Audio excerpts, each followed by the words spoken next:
สวัสดีค่ะผมจะมีสินค้าที่มาแนะนำคือทุกคนสำหรับคนไหนที่ใครผิวขาวใสออร่านี่ต้องกินกูต้าตัวนี้เลยค่ะกูต้าแวนดาราค่ะที่จอยในเรื่องให้ดูผิวขาวแล้วก็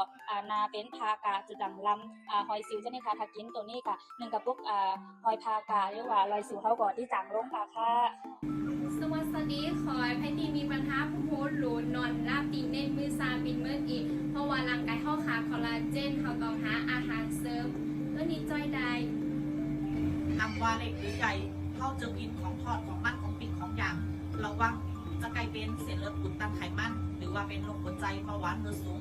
จ้างเอาตัวในกับกินด้วยแอสตาตัวในมันเหมือนเปิดมันมีน้ำมันสกัดเย็น15ชนิดผสมในเม็ดเลียวแค่หนองเกาะเวลาเขากินเหยามันอีเคสคือไขมันเท่าอุดตันเท่าละลายลงแล้วก็อักเสบคือเบาหวานเบอร์สูงเขาคืนไหลที่ย่อมลงเลือดเขาจะเป็นผงมันค่ะลูกอ่อนก็หลงกินไหลค่ะมิกลามาเอาคนตลอดเนี่ยตาผู้โลเองเข้าใจเนี่ยหนาบางนี้เราพี่ตลอดเนี่ยเรายอดตีนเต็งว่าฉันแม่เช่าเลยมาพี่เซชิเยที่เมกาลิกาท่าบาต้องไล่ตาเนี่ยอัตราเยจีเอาเต้าปลาเซบิเทนเต็งเป็นเอาปะเนาะเนี่ยหนาลิโกที่เมกาลิซันต้องที่ไรบา